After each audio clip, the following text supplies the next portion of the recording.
Hãy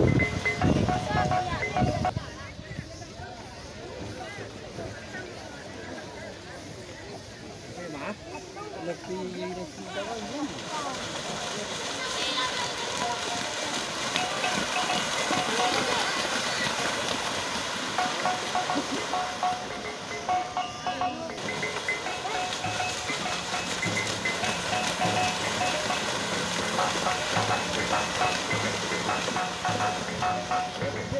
để không bỏ lỡ